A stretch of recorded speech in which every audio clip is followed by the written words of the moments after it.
May tumawag sa akin noong gabi na parang may hawak na punit-punit na hininga sa kabilang linya.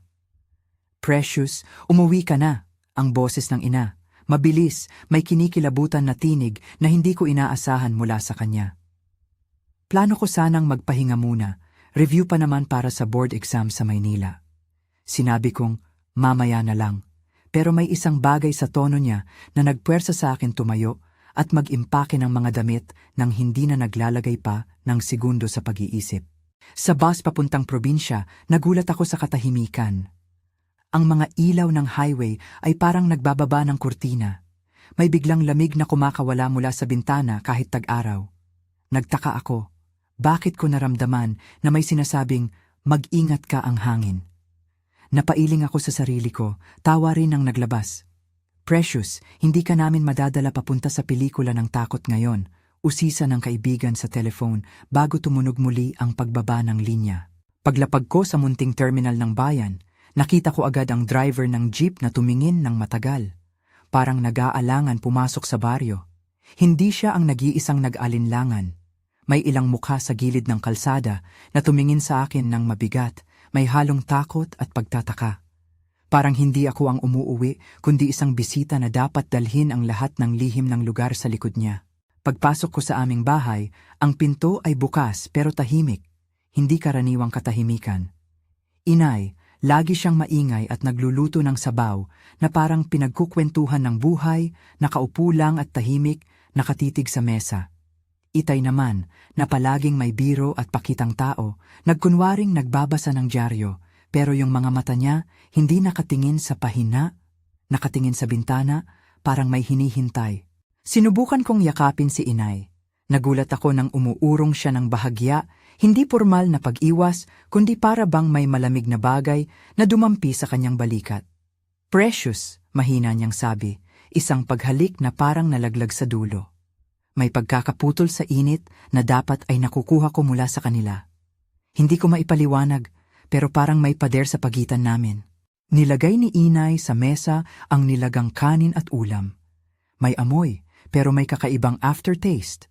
Halsang metalikong panlasa na hindi ko natagpuan. Tinikman ko ng kaunti, hinawakan ko ang pagkain pero hindi na ako nakakain ng marami. Hindi ka gutom, anak? Tanong ng itay na parang may sinasabi ng hindi sinasabi ang lahat. Ang normal na usapan namin ay puno ng tawanan at saranay. Ito'y mabigat, mahina at parang nakaantabay. Kinabukasan pumunta ako sa school. Dati, kapag naglalakad ako sa silid-aklatan, may ingay ng mga bata, mga tawanan, sigaw ng taya, mga paalam kay ma'am. Pero ngayon, tumahimik ang paaralan. May cluster ng mga bata sa ilalim ng acacia tree. Nakatitig sa akin na parang mga estatwa. Hindi sila kumikilos, walang ngiti sa mata, parang mga manika na namumuhay ng mabilisang pag-ikot ng mundo ngunit biglang pinindot ang pause. Ilang minuto akong tumayo at nag-aabang. Baka drama lang ito, baka naglalaro ng tago. Pero hindi. May isang batang lumapit at nilapitan ko siya. Di nagulat sa pagkakayakap ko. Malamig ang kanyang balat at ang kanyang mga kamay ay parang may bagay na hindi pabalik sa normal. Sa lunch break, napansin ko si Leonard. Sabihin nating kilala mo ang klase ng tao, yung laging may halong pang-akit at problema. Si Leonard dati pasaway lang, palaging may tatakbo, may hilig manukso. Pero may bagong tingin sa kanya. May pagkasuklam na bumabalot sa mga mata niya kapag tumingin siya sa akin at sa iba pang mga babae. May pagkakataon na naglapit siya kay Gio at may hindi magandang banat na sinabi. Ang usapan nila ay mabilis na lumaki. Nakaramdam ako ng tensyon na parang wire na nakalatag mula sa kanila hanggang sa kanto ng silid. Ito na naman si Leonard, bulong ng isa sa mga kasama namin. Sinubukan kong manakaw ng ngiti para kumalma ang hangin, pero maya-maya lang may isang sigaw sa kalsada, "Halika kayo dito." At lahat kami, kasama si Gio at Leonard, tumakbo sa labas. May nakita kami sa likod ng karaoke bar, isang piraso ng damit na may madilim na batik. Di ko gustong isipin ang marupok na kahulugan ng batik na yon. Si Gio ay namumula ang mukha nang makita ang damit. Hindi siya pupunta na, hindi natapos ni Gio ang sinabi. May mga batang nakatitig sa amin ng parang may mali, At yung katahimikan ay muling bumagsak, ngunit itong beses, mas mabigat. May sinabi ang kapitbahay. May nakita kami kagabi. May naglalakad, iba ang kilos.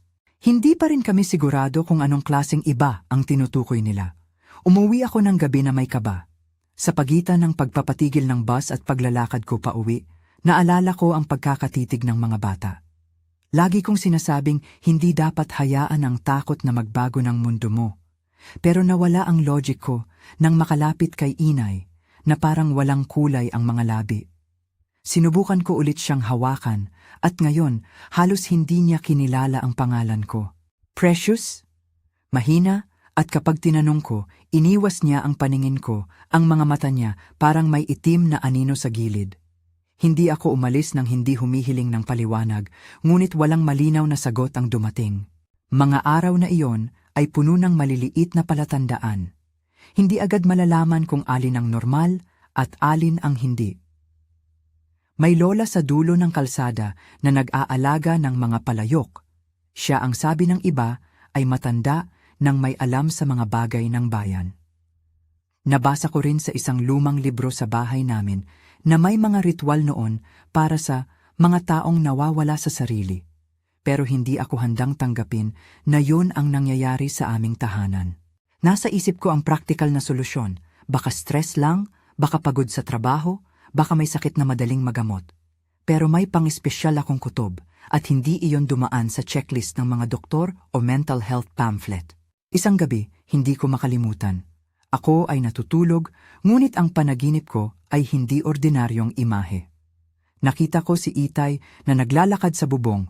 Siya, hindi nakatarak ng mga sapatos, may mga bakas ng putik sa paa at may malalim na paghinga.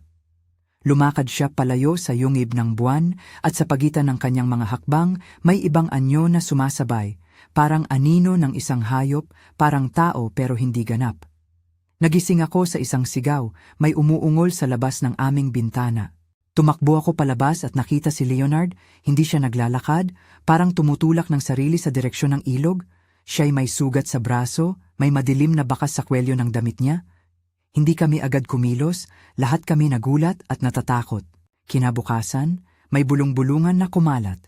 Hindi lang si Leonard. May nadiskubre sa gilid ng bukid, isang katawan na walang buhay, at ang katahimikan ng bayan ay hindi na maibabalik. Hindi ko malilimutan ang oras na yon. Ang mga mata ng kapitbahay na nagiging matalim, ang mga usapan na pumapailan lang sa hangin, at ang pagkaputol sa normal na araw-araw. Hindi dapat natin pinabayaan ang mga tanda, wika ng isang amain.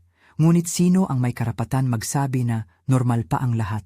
Sinubukan kong ilabas ang rason sa mga kalapit na kapitbahay, ngunit kadalasan may pag-iwas, pagtingin sa lupa at pagsikip ng labi. May mga nagsasabing may sakit si Leonard, may nagsasabing siya ay nabuli o napahamak. Ang iba naman, mga lola at lolo, tumingin ng malalim at nagbulong na hindi ito simpleng kaso. Bago pa noon, may ganitong nangyayari kapag puno ang buwan, sabi ni Lolo Pusit, isang matandang may kulugo sa ilalim ng tenga at mahirap kuhanin ang ngiti. Siya ang klase ng matanda na hindi nagsasalita ng marami, pero kapag nagsalita, may bigat ang kanyang mga salita. Unti-unti, nagsimulang kumalat ang isang panibagong katahimikan sa bayan. Hindi na ang tahimik na pangungulila, kundi isang katahimikan na may pag-aalala. Ang mga bata ay hindi na lumalabas sa paaralan pagkatapos ng dilim. May mga pinto na pilit kinukumpuni, mga ilaw na sinasaksak ng maaga. Nakaramdam ako ng pagpipilit na protektahan sila, lalo na si Gio na parang laging nasa gilid ng panganib. Minsan, pagpasok niya sa bahay, nanonood siya sa bintana na parang may naghihintay sa labas na gustong lunukin ang liwanag. May naganap ding insidente na kumakawala sa kontrol. Isang gabi, nagkaaway sina Gio at Leonard sa tanggapan ng barangay. Hindi ito simpleng away bunga ng selos o tawanan. May halong galit na hindi normal, parang dating nagbigay ng hayag na pagnanais na saktan. Nakita ko ang maliliit na hagupit ng mga daliri ni Leonard sa leeg ni Gio. Hindi malakas, ngunit sapat para mag-iwan ng marka sa katahimikan. Araw-araw, ang takot ay unti-unting naging pulso ng baryo. Bilang resulta, nagising ako sa isang bagong katotohanan. May bagay sa labas ng perimetro ng lohika ko. Hindi ko pa rin sinisisi ang sinuman. Nag-aalangan akong magdikta ng panghuhusga. Ngunit isa lang ang malinaw. Hindi ko maiiwan akong hindi kumikilos. Nakita ko ang pagkakabiyak sa pagitan ng bayan at ng sarili kong pamilya. Kung may misyon akong dapat gawin bilang anak, iyon ay alamin at tulungan silang makabalik. Hindi ko gusto ang isipin na mawawala ang lahat sa akin nang hindi ko man lang natutulungan. Noong 3 araw ko sa bahay, nakapamagitan ako ng paglakad papunta sa bahay ni Lola Indang. Hindi ko siya aktwal na kilala noon maliban sa mga anekdota. Siya ang klaseng tao na hindi tumatawa ng madalas, ngunit kapag nakangiti, parang may liwanag na bumabalik. Nakita ko siya sa harap ng maliit niyang kubo. May itim na palamuti sa kwelyo at isang maliit na tapayan sa tabi niya na may mga palaspas at medyas ng kandila. Precious, bati niya, parang matagal na kaming magkakilala. Umupo ako at sinimulan kong ilahad ang mga nangyari, ang panaginip, ang malamig na pang-ugnay ng magulang, ang mga estatuang bata, ang damit ni Leonard na may madilim na batik. Tumigil siya ng sandali, tumingin sa akin ng mahaba. Marami nang lumilitaw na tanda, sabi niya, hindi mabilis, hindi rin mabagal. Nagkukupot ang kanyang kamay sa tapayan at bahagya niyang tinangay ang alikabok. Hindi kami palaging may sagot, pero alam namin kung kailan ang gising at kung kailan ang paningin. Hindi ko eksaktong naintindihan ang ibig niyang sabihin, ngunit naramdaman ko ang bigat ng kanyang pananalita. Sinabi niya na may mga paraan noon para mapalayas ang mga anino, mga ritual na hindi na madalas gawin dahil sa oras at modernisasyon. Nagkuwento siya ng mga lumang kanta na ginamit ng mga lola noon, ng mga orasyon na isinasalin ng bulong-bulong, ang mga anting na hindi ipinapakita sa mga batang hindi pa handa. May plano kami, bulong niya. Ngunit hindi ito basta-basta. Kailangan ng tao, kailangan ng loob. Dito pumapasok ang pinakamahirap na desisyon, iwanan ang karera at buhay sa Maynila o manatiling tumingin at panoorin ang baryo na malaya ng masunog sa takot. Nagring ang damdamin ko tulad ng sinasabing ibang buhay na pagdayal. Mahal ko ang pagtuturo at ang planong kinabukasan, pero mas mahal ko ang pagbabalik ng normal sa mukha ng aking inay at sa tawa ni Gio. Hindi ko kayang maging mangmang at umupo, sabi ko kay Lola na may tinig na nag-aangat ng timbang ng buong baryo. Nagkunwento rin siya ng isa pang bagay na hindi ko inaasahan. Ilang gabi bago dumating, nakita ng ilan sa mga kapitbahay ang mga batang dumadalang isang ilaw sa gitna ng gabi. Parang taong naglalaro ng apoy, sabi ng isa. Pero hindi sila umiiyak, hindi sila tumatawa. Pumitik ang puso ko. Ang mga palatandaang ito ay mula sa parehong libro ng takot, mga bagay na hindi dapat sabayan. Maya-maya, tinanong ako ni Lola kung handa ako makibahagi sa isang seremonya para subukang iligtas ang mga nasapian. Hindi agad ako sumagot. Dumaan ang isang mundo sa isip ko. Mga Biblia ng sakit, mga doktor, mga pag-uusap ng mga psychologist, mga scientific explanation. Ngunit ang mga taong naninirahan dito ay hindi lamang nagbabase sa syringe o reseta. Mayroon silang pinagmulang karunungan na ipinaubaya sa mga lola at lolo, sa mga taong naging bantay ng bayan mula pa sa una. Itatayo namin ito sa bubong, tahimik niyang dagdag. Tumigil ako. Sa bubong? Ulit ko, hindi makapaniwala. Inabisuhan ng sining ng bayan na karaniwang ginagawa sa burol at paligid, butil ng lupa, tapayan sa tabing daan, na ang magiging pinakahuling engkwentro ay sa taas ng aming bahay. May bigat ang kanyang pananalita. Kung hindi namin ilalabas sa katawang iyon at ilantad sa hangin, hindi mawawala. Hindi ko alam kung paano niya napagtanto iyon, pero ang pananalita niya ay hindi nakakatawang biro. Sa loob ng akin, nagising ang takot at ang isang kakaibang uri ng kapanatagan. Kung may magliligtas, sana si Lola ang gumabay. May tinig siya na parang may natutubong pamana, pero ang desisyon ay hindi para sa kanya lang. Kailangan ng komunidad, kailangan ng kusang loob. Bago pa man ako makapagpasya, bumalik ako sa bahay at nakita ko si Gio sa kusina, tahimik, hawak ang isang tasa. Tumingin siya sa akin at siya'y umiiyak nang hindi umuungol. Isang maliit na luha na naglalaro sa gilid ng mata. "Boss, natatakot ako," ang sabi niya na parang pakiusap. Umupo ako katabi niya at hinawakan ang kanyang kamay. Ang init ng palad niya ay tunay at kumapit sa akin na parang isang anting na nag-iingat. "Kung hindi tayo kikilos," sinabi ko sa sarili, "maaari nang maging huli ang lahat." Ngunit paano tatalunin ang isang bagay na hindi mo makita ng buo? Paano mo ipagtanggol ang katawan na minamahal mo kung mismong katawan na ang sumasalungat? Iyon ang naglagay sa akin sa isang linya ng pagdedesisyon. Tumulo ang pawis sa aking palad, ngunit nakiramdam ako ng kalmadong hindi ko lubos na naipaliwanag. Huminga ako ng malalim at naglakad pabalik sa kubo ni Lola. Kailangan kong marinig ang buong plano, at kung may pag-asa man na maligtas ang aming magulang at si Gio, handa akong ilagay ang aking buhay sa pagbabantay. Pumasok ako sa loob ng kubo ni Lola at nakita ang mga tao ng barangay, mga kasapi niyan, nakaikot sa isang tapayan. Hindi ito ang simpleng tapayan ng tubig. May mga palaspas, kandila, at tahimik na pagbulong na parang pintang lumang kanta. Hindi na ako sang-ayon sa eksaktong mga salita, ngunit ramdam ko ang bigat ng panalangin. "Kailangan ng boses ng bayan," sabi ni Lola. "Kailangan natin ng tao na magbantay sa bubong at magtayo ng ilaw. Kung gagalaw sila sa gabing iyon, hindi na natin gagawin ito sa lupa pa." Bumalik ako mula sa kubo ni Lola na may mas matibay na layunin. Ang takbo ng buhay ko, ang mga libro, ang mga exam, ang mga aklat, naglaho pansamantala. Ang hangarin ko ay simple at malinaw. Iligtas ang mga mahal ko at pigilan ang pagkalat ng takot. Ngunit hindi pa natatapos ang lahat. Marami pang tanong na kailangang sagutin. Paano magtatagumpay ang ritual? Bakit sa bubong at sino ang tatayong saksi sa gabi na iyon? Lumabas ako sa kubo na may daladalang tapayan ng mga pagdamdam.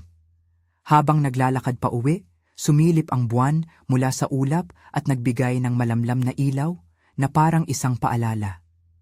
Ang bawat hakbang ko ay may kasamang bigkis ng bagong pananagutan. Hindi ko alam kung handa ako, pero alam ko ang isang bagay, hindi ako mag-iisip ng hindi kumikilos. Kailangang makiisa ang komunidad, at kailangan namin ng isang tao na mamuno, si Lola. Hindi pa natatapos ang takot. Sa katunayan, siya'y nagmamarka lamang ng bagong simula. Kailanmang dumating ang gabi, kailangang maayos ang posisyon ng tapayan sa bubong. Kailangang may ilaw na hindi aalis. Kailangang may mga taong tutulong sa pag-awit ng orasyon. Habang pinapatuloy ko ang pag-ayos ng ilang gamit sa bahay, naramdaman ko ang bigat ng gabi na paparating. Ang mga kapitbahay ay nagtitipon. Ang mga batang dati ay tila manika ay tahimik, at ang aming baryo, ang aming tahanan, ay paghahandaan ng isang salungatan na hindi namin napili ngunit kailangang harapin. Sa sandaling iyon, habang hawak-hawak ko ang maliit na kandila na ibinigay ni Lola, alam kong may isang punto kung saan darating ang oras na hindi na kami pwedeng tumalikod. Kailangang tumindig, kailangang labanan, kailangang magtiwala sa mga katutubong paraan kahit na ang modernong isip ko ay nagsisigaw na maghanap ng ibang paliwanag. Umabot ang huling liwanag bago magdilim ng ganap. Pinunasan ko ang pawis sa noo, inihanda ang mga gamit at naglakad papunta sa bubong ng aming bahay. Hindi pa para sa kwento ng pagharap, ngunit para sa pagkukumpirma na doon talaga gagawin. Ang hangin sa taas ay malamig, parang naghahanda sa pagbuwal ng isang bagong hamon. Ngunit ako, kasama ang komunidad, ay may paghahanda at may planong isasagawa. Hindi pa natatapos ang gabi, ngunit ang susunod na mga hakbang ay malinaw na pagdadala ng tapayan sa bubong, pagbubuklod ng mga kapitbahay, at pagsimula ng orasyon bago pa man humampas ang unang hininga ng panganib. Nanginginig ang puso ko, ngunit hindi ako susuko. Anuman ang mangyari, hindi na kami papayag na maging mga manonood lamang. Pag-akyat namin sa bubong, iyon ang simula ng pinakamahigpit na gabi sa buhay namin. At hindi dahil maganda ang tanawin. May bilin si Lola na kalmadong ulitin ang plano. Ilalagay ang tapayan sa gitna, palilibutan ng kandila, at hahagkan ng insenso ang hangin. Huwag kayong magmura, huwag kayong tumakbo maliban kung sasabihin ko. Malakas niyang sabi na parang utos ng gurong hindi tumatawa. Tumingin ako sa paligid. Ang mga kapitbahay namin may hawak na posporo at kumot, ang mga lolo at lola na dati ko lang nakikita sa palengke, ngayon nakatindig na parang saksi. Si Lolo Pusit na may mga tuod sa kamay, si Lolo Choknat na may ngiting hindi umuurong, at ilang mga kabataan na nagbabantay sa gilid para siguraduhin na walang plastik na ilalagay sa apoy. Bago pa man magsimula ang orasyon, may isang maiksing paghinga na naglakbay sa bubong. Parang lahat kami ay huminga ng sabay. Napuno ang hangin ng usok ng insenso na amoy harina at madilim na damo. Kumalat ang malamig na simoy na nagpapakintab sa mga palaspas. May daladalang maliit na loudspeaker ang mga kabataan. Isang kakaibang taktika. Habang inuulit ni Lola ang mga unang linya ng orasyon, pinaasim nila ang subli-subli ng budots at mga tugtog na mabilis na parang pag-alog ng dagat. Tatawagin nila ang atensyon ng nilalang, paliwanag ng isa sa mga kabataan habang nagpapatawa ng mababa. Nakakatawa sa unang tingin, pero hindi ako nagbiro. Ang mga kabataan na iyon, ang mga taong nagdala ng mga generator sa baryo ng may brownout, sila rin ang magdadala ng ingay kung kinakailangan. Sa isip ko, kung may sino man na makakaintindi ng modernong taktika at tradisyonal na ritual, sila iyon, budots na pang-ambush. Nakita kong ipinadala si Itay sa isang sulok ng bubong, nakaupo sa maliit na banig. Hindi siya ang nagpapakita ng sarili niyang determinasyon. Mas tama siguro na sabihin na siya ang lalagyan ng mga mata ng bayan sa gabing iyon. Ang pagmumukha niya kanina ay parang hindi kanya, pero ngayon nakaupo siya na parang kumukuha ng hininga.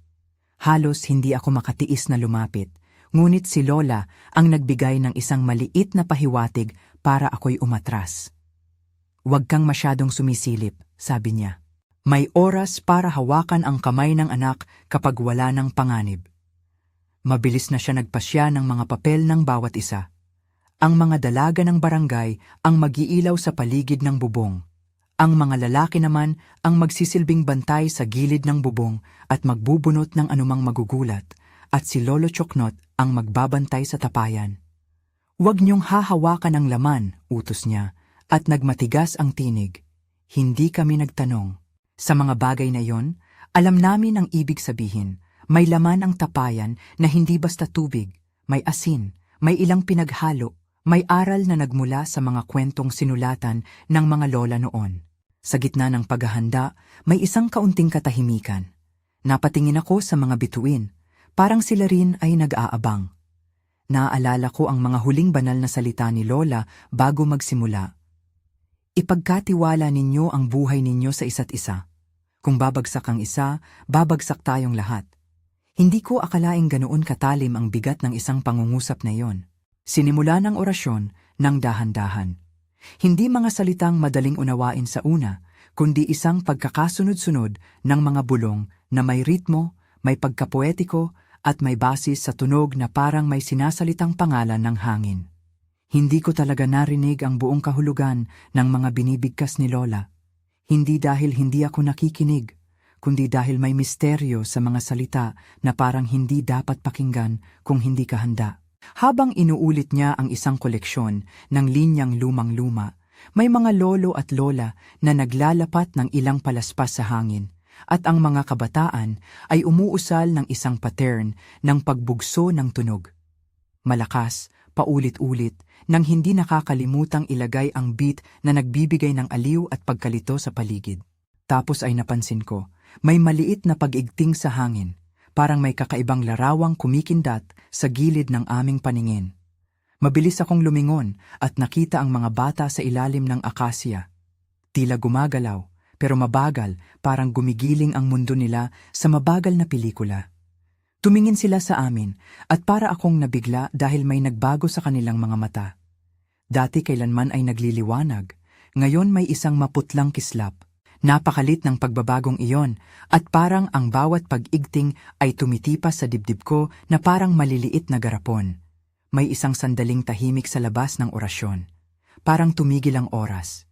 Naramdaman kong may tumataginting na malakas na ubo mula sa isang patagong anggulo. Hindi isang ubo ng tao, kundi isang ubo na parang hangin na may lungsod ng hayop. Nagmadali si Lolo Pusit na magigpaw ng kamay sa direksyon ng matandang balikat ni Itay.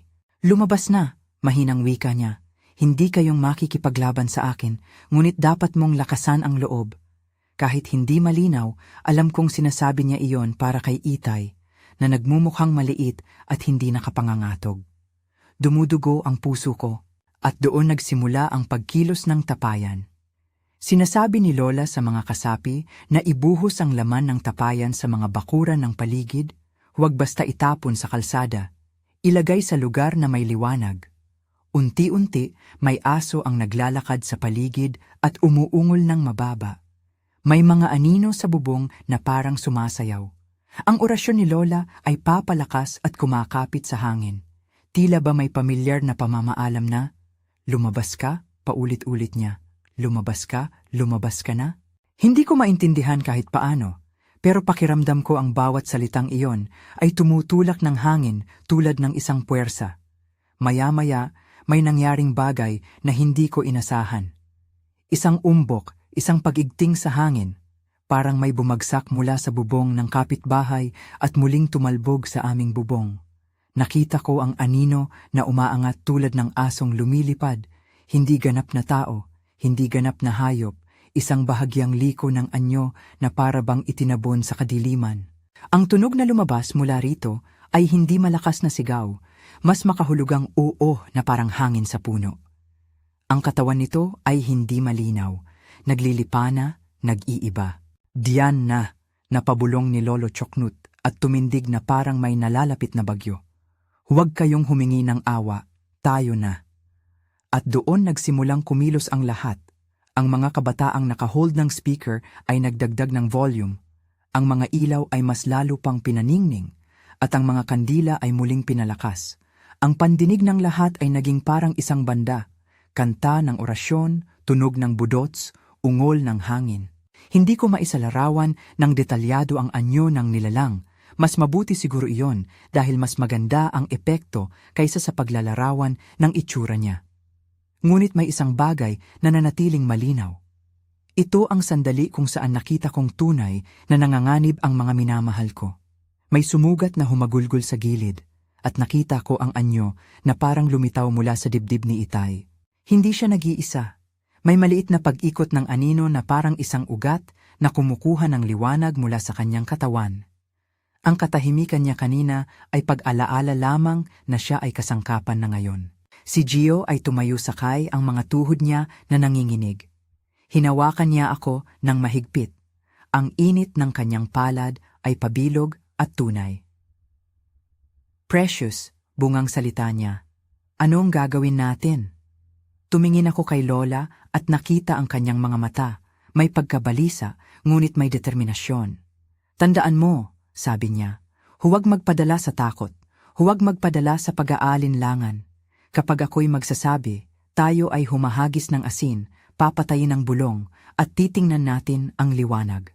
At nang sabihin niya iyon, isang dugtong ng katahimikan ang bumagsak, parang hangin na huminto. Lahat kami ay naparalisa ng isang segundo at pagkatapos ay kumilos gaya ng isang katawan na nagkakaroon ng iisang puso. Isa-isa, ang mga tao ay bumigay ng kanilang sahod na tapayan, naglatag ng asin, nagbukas ng bote ng langis na pinakuro ni Lola sa gabi. May ilang nagdadala ng palaspas, may nagdadala ng mga lumang kwintas na hindi mo inaasahan na dadalhin ng isang bata, at may mga nagbigay ng mga lumang pamayanan na sinamahan ng panalangin. Ang orasyon ni Lola ay nag-akyat ng tunog. Hindi ko maintindihan ang bawat salita, pero naiintindihan ko ang ritmo. At sa ritmong iyon, parang may nagkakasundo ang kaluluwa ng buong baryo. Ang pananalita niya ay parang isang kadenang magaan, nang iyong tinatangal ang mga salita at tinatanaw ang damdamin na nagmumula. Pag-ibig, galit, pag-aalaga, at isang matibay na hangarin na hindi mawala ang kanilang sariling bayan. Hindi iyon ritual para magpatawa o magpapakita. Ito ay isang paksang ipinapasa mula sa lumang henerasyon sa kabataan. ito ang paraan namin. Sabay-sabay, pinatong namin ang asin sa gilid ng tapayan. May nagdudulot ng tunog na parang maliit na alon na nagpapahinga sa mga bato. Pagkatapos, may dumating na pagsigaw. Hindi isang tao ang sumigaw, kundi ang hangin na sumigaw para sa isang sandali. Ang nilalang ay kumilos ng mas mabilis. Nagpupunta mula sa anino papunta sa anino, sinisira ang mga kandila sa gilid, at tila gusto nitong pumasok muli sa katawan ni Itay. Nanginginig ako, ngunit hindi ako umalis sa piling ni Gio. Hawak ko ang kanyang kamay ng mahigpit at napagtanto kong ako ay nagsisilbing tulay. Ngayon, mahinang wika ni Lola, at doon tumigil ang mundo ng mga salita at nagpatuloy sa kilos. Lumuhod siya, naglabas ng maliit na kutsilyo, hindi isang bagay na may layuning pumatay, kundi parang isang patalim na may kahoy na hawakan, isang bagay na naging bahagi ng kasaysayan nila. Nilagay niya ang dulo ng kutsilyo sa isang tela na may langis at nagbura ng maliit na signo sa hangin. Sa pangalan ng mga matanda namin, yan ang sinabi niya, at sa lahat ng nabuhay at magpapatuloy. Hindi kami nagtanong, ang bawat kamay ay naglatag ng pag-asa at sinunod ang kanyang galaw. Sa paggalaw na iyon, parang dumaloy mula kay Lola ang isang senyal, mga matandang salita na bumigay ng liwanag. Napuno ang bubong ng kakaibang liwanag, hindi electric, kundi parang liwanag mula sa loob ng katawan ng lupa. May mahina akong narinig na tunog na parang nagkakabukas na mga kalaban. Ang nilalang, na ngayon ay tila higit na nakikitang anyo, ay nagtatangkang umatras, ngunit hindi na ito makaalis. Napalibutan siya ng asin at apoy ng mga kandila. Ang mga kabataan ay muling pinatugtog ang kanilang speaker ng malakas. Hindi ito melodrama, ito ay isang taktika para ipakita na hindi na siya makalagpas sa tunog, sa liwanag, sa pagkakaisa. At saka dumating ang sandali na hindi ko malilimutan. Kung paano nagdala si Lola ng lakas na hindi niya iniwan sa kanyang katawan lamang. Lumakad siya saglit papunta sa gilid ng nilalang at wala siyang itinakdang paggiling ng kamay. Nagmukha siyang isang babaeng may hawak na alamat. Nang maramdaman niya ang pagkakataon, binuksan niya ang palad, kumuha ng langis at inihagis sa noo ng nilalang. Hindi ako magsasabi ng mga detalye ng kung ano ang nangyari pagkatapos. Hindi kailangan ng detalye. Ang mahalaga ay ang tunog, ang pag-ubo na nagmula sa nilalang, ang pagigting ng hangin, at isang sigaw na parang ninakaw sa dilim. Mabilis siyang bumigay ng isang tunog at nag-iba ang kilos ng aswang, parang natigilan ang pag-ikot ng isang gulong. Isang hudyat, sigaw ni Lolo Choknot. Ngayon! At sa iisang sandali, ang buong baryo ay kumilos. May naglakad papunta sa gilid at hinila sa loob ang anino gamit ang tanikala. May tumalon at nagtutok ng ilaw, may nagsigaw ng orasyon na mas malakas. Ang nilalang ay ilang ulit na nagsisiklab ng kakaibang anyo. At sa sandaling iyon, nakita ko si Lola na nagbuwag ng buong puso at nagpaulan ng galaw. Isa siyang tagagawa ng mga halik at galaw. Pagpatak ng langis, paglagay ng asin, pag-awit ng mga sinaunang salita, at isang paghalik sa hangin na para bang sinusumpa ang anino. At pagkatapos, isang malakas na pagigting, isang sigaw ng hangin na parang pumutok sa aming tenga. Ang nilalang ay nag-iba. Hindi ko masasabi kung ito ay pagkamatay o pagkalaglag ng anino sa normal na mundo. Ang nalaman ko lang ay bumagsak ito sa bubong. Hindi isang pagkabasag ng laman, kundi isang paglamlam ng isang apoy. Parang ang katawan niya ay nagbago, mukhang natuyo at naglaho, parang usok na inalis ng hangin, at sa isang iglap na iyon, nabalot kami ng katahimikan. Ang sigaw na lumabas nang bumagsak ang nilalang ay hindi lamang galit. Ito ay parang pagbagsak ng isang alaala. Nagkawatak-watak kami sa pagluha at paghinga ng sabay. Si Itay ay humiga nang hindi binabalik ang kanyang ulo. Parang may mabigat na haplos ng pagod. Nilapitan ko siya at hinawakan ang kanyang kamay. Malamig nga, ngunit may konting pag-alis ng anino sa kanyang mga mata.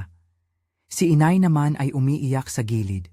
Hawak ang isang panyo, at nang mabuntong hininga, napasigaw niya ang pangalan ko. Napahawak ako ng malakas at umiyak nang hindi ko na mabatid. Akala ko'y siya ang iba, Pero narito siya, nakangiti ng bahagya at nagiging pamilyar ang swerte ng kanyang mukha.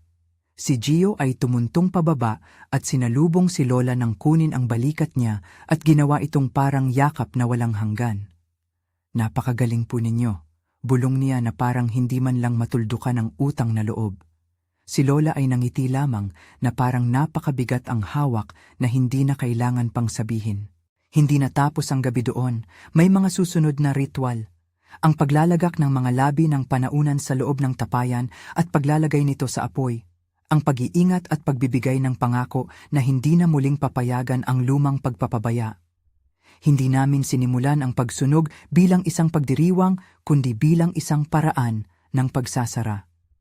Sinunog namin ang tapayan ng malapit sa ilaw ng easement, hindi sa gitna ng bahay kundi sa bangin. At ang usok nito ay para sa pag-alis ng huling bakas. Kinabukasan, kapag nagising ako sa liwanag ng umaga, ang bayan ay iba na. Hindi na pareho ang may hawak na takot na parang isang kalikasan. May pag-asa sa mukha ng mga kapitbahay. May nakita kaming pagbabago sa mga bata. Ang mga estatuang mata ay nagkaroon ng liwanag at may mga ngiti na muling bumalik. May mga tao na naghimlay para humiyaw at humalik sa kapwa nila. Ang paaralan ay muling nagbukas na may mga bagong bakod at may mga guro na nagtulong-tulong magbuhos ng pintura para gawin itong mas maaliwalas. Ang aming tahanan ay umuukit ng mga ngiti ng pag-asa. Si Itay ay nagising ng sunod-sunod at hindi na kasing malalim ng dati ang kanyang pag-iisip. Hindi pa rin siya ganap na siya, ngunit may liwanag na bumalik. Ang unang salita niya ay isang paumanhin, humugot ng tubig sa sahig at nilapag ang isang mainit na yakap para sa akin. Ilang araw ang lumipas at nakita namin si Leonard. Hindi na siya buhay, ngunit may mga kwentong kumakalat na hindi agad namin kayang paliwanagin. Naiintindihan ko na may mga sugat na hindi na kailanman mawawala. May mga nawala na hindi na mababalik. Pero ang binago ng aming komunidad ay hindi lang ang pagkawala. Ito ay ang pagtutuwid ng direksyon ng aming kinabukasan. Nagkaroon kami ng talakayan sa barangay tungkol sa paghuhubog ng mga tradisyon nang hindi iniwan ang pag-unlad.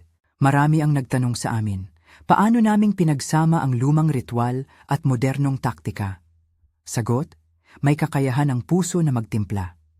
Sa mga sumunod na buwan, itinadhana kong bumalik sa Maynila para kumapit sa aking pagsusulit. Hindi madali ilaan ang oras para mag-review ng may bigat na dala sa puso. Ngunit may isa pang bagay na nagbago sa akin, may panibagong tapang.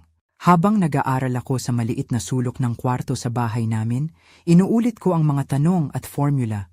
Ngunit sa likod ng aking utak, may mga awit ng orasyon na minsan ko nang narinig. Ang mga salita ni Lola ay parang mantra na nagpupuno ng kumpiyansa. Kung kaya mong iligtas ang isang bahay, kaya mong iligtas ang iba.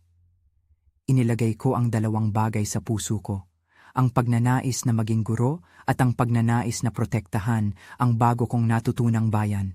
Nang dumating ang araw ng board exam, hindi ko maiwasang maglakad papuntang testing center na may kaunting kaba at may pag-asa. Sa mga tanong na iyon, hindi lamang ang mga sagot mula sa libro ang bumalot sa akin. May mga tanong na tila sinubok ang aking paninindigan at kumpiyansa. Nang lumabas ang resulta, hindi ako makapaniwala, pumasa ako. Umiyak ako ng paulit-ulit, sumisigaw, at tumakbo pabalik sa probinsya na may prinsipyo ng pagiging isang guro na hindi lamang magtuturo ng agham o matematika, kundi magpapakita rin ng pag-aaruga sa mga kabataan tungkol sa kung paano magbantay at magtulungan. Bumalik ako sa aming baryo bilang isang guro, hindi lang bilang isang bata na nag-aaral sa Maynila, kundi bilang isang taong may karanasan sa kung paano tumayo para sa isang tahanan. Nag-ayos ako ng mga klase na sumasakop sa kwento ng baryo, hindi lamang bilang katang-isip na alamat, kundi bilang isang leksyon sa pakikipagkapwa. Paano magtulungan, paano igalang ang mga matatanda, at paano pakinggan ang mga maliliit na palatandaan. Marami sa mga bata noon ay lumaki na at hindi na natatakot. Ang kanilang tawa ay parang bagong simula. Si Gio ay naging higit pa sa isang kapitbahay. Nagtagal ang aming pagkakaibigan sa isang paraan na unti-unting naging malalim. Siya ang kasama ko sa pag-aayos ng mga libro sa silid-aralan. Siya ang laging naghahanap ng bagong paraan para pasayahin ang klase. At siya rin ang nagbubuo ng maliit na sound system para sa pista ng barangay. Hindi ko nilagyan ng label ang aming pagsasama noon. Sa totoo lang, pareho lang namin ang hindi nagsalita ng masyado tungkol sa kung ano ang susunod. Ngunit sa bawat maliit na sandali, sa bawat paghahanda ng programa sa school, sa bawat hapon na naglalakad kami sa kalsada, sa bawat pag-aayos ng bubong na minsang naging lugar ng trahedya, ang pagkakaibigan namin ay naging malalim. May mga pagkakataon na halinhinan siyang nagtatakda ng mood sa klasiko at ako naman ang nagpapayo sa kanya kapag matalino ang problema ng buhay. Bawat taon pagkatapos ng pangyayaring iyon ay may maliit na pagbabago sa sityo. Nagtayo kami ng bagong silid-aklatan, naglagay ng palaruan at muling inayos ang mga ilaw. Si Lola ay palaging nandyan, hindi nang hihina o nagpapatugtog ng malaking pag-arte. Tahimik siyang nagmamasid at nagpapayo lang kung may nagtatanong. Minsan, nakikita ko siyang umuupo sa gilid ng simbahan na tila nagbabantay ng isang lihim na hindi niya kailanman bibitiwan. Napagtanto ko na ang mga lola at lolo namin ay hindi lamang simpleng tagapagsalaysay ng mga kwentong nakakatakot. Sila ang mga tagapagtanggol ng ating mga puso. Paglipas ng ilan pang buwan, nagpasya kaming magplano ng maliit na kasiyahan para kay lola at sa mga lolo at lola. Nag-ayos kami ng pista. Ang mga bata ay nag-perform ng isang sayaw na dalang may budots at orasyon. Isang maliit na biro sa kung paano namin pinagsama ang lumang konsepto at bagong tunog. Si Lola ay nakaupo sa harap, nakangiti at pinapasapasa ang kanyang kamay sa isang tasa ng tsaa. "Ambon lang yan," sabi niya, at kinuwento ang isang maliit na anekdota tungkol sa isang aswang noon na nahuli nila dahil ang kanyang aso ang nag-ingay. Napatawa kami, pero hindi iyon panlaban. Kahit sa biro, para sa amin ay mahalaga ang pag-alala. Hindi naglaon, may isang gabi na pag-uwi namin ni Gio sa bahay, tapat ng aming bubong, tiningnan namin siya. "Alam mo," sabi niya nang humawak sa hangin, "alam kong hindi lahat ng kwento ay natatapos sa isang gabi." Tumingin ako sa kanya at napangiti. "Alam ko," sagot ko, "pero may mga gabi rin na kailangan lang magwakas para makapag-umpisa ulit." Hindi ko inakala noon na magkakaroon ng sandali na iyon. Simple, maligaya at puno ng pag-asa. Ngayon, kapag naglalakad ako sa may plaza at may batang tumatawa at sinasabi ang isang lumang kwentong aswang bilang katatawanan, napapangiti ako. Hindi iyon dahilan para ipagmalaki na kami ang nagligtas ng baryo, kundi dahilan para magpasalamat. Maraming detalye ang naiwan na hindi namin maibalik. Ang ilang mga pamilya ang wala sa bayan, ilang mga tahanan ang hindi na naayos, at ang alaala ng ilan sa amin ay may nais na pahinga. Ngunit ang bukas ay hindi na kasing dilim ng dati. Isang gabi, habang pinapanood ko ang buwan mula sa bubong namin, iyon na ring parehong bubong na ginamit sa ritual, naalala ko ang unang linya na tumawag sa akin pabalik sa bahay. "Precious, umuwi ka na." Ngayon alam ko kung bakit.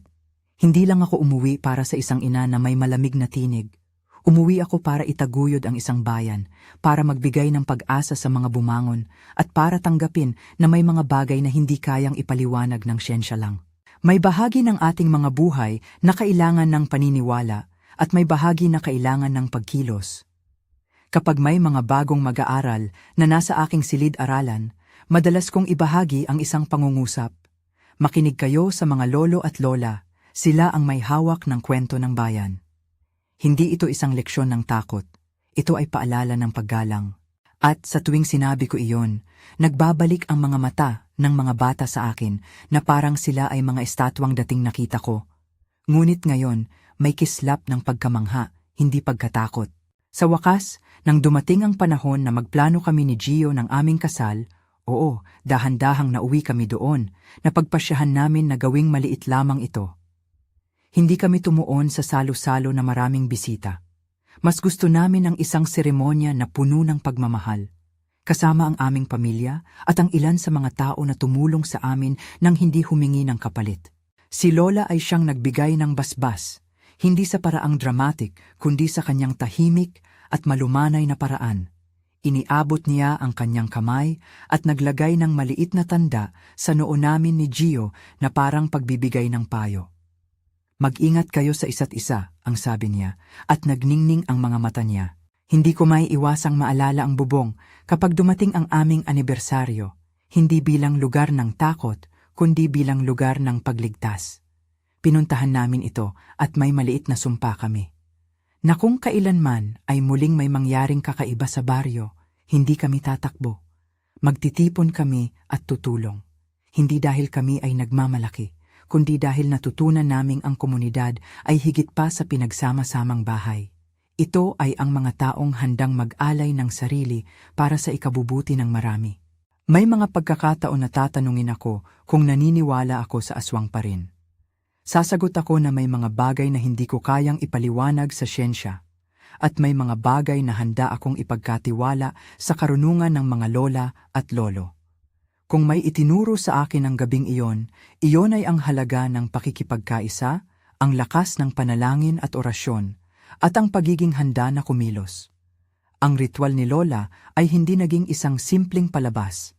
Ito ay isang pag-ibig na inialay para sa aming bayan. Bago ako magwakas, isang maliit na paalala lang. May lola o lolo ba kayo na may ganitong kwento sa inyong pamilya? Mayroong bang lugar sa inyo na may sariling ritual na ipinapasa? I-comment ninyo sa ibaba. Gustong-gusto kong marinig ang kwento ninyo. At kung mahilig kayo sa mga totoong kwento ng aswang mula sa probinsya, huwag kalimutang mag-subscribe para sa iba pang kwento na nangangailangan ng pag-unawa, hindi takot lamang.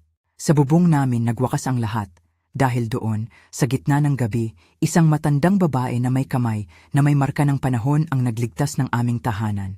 Hindi niya minartsa ang kwento, ginawa niya ang tama. At araw-araw, kapag tinitingnan ko ang bubong na iyon, hindi ako nakakalimot. May mga lola pa rin na dapat pakinggan at may mga pamayanan na dapat alagaan, sapagkat sa huli, iyon ang nagbabalik ng liwanag sa amin.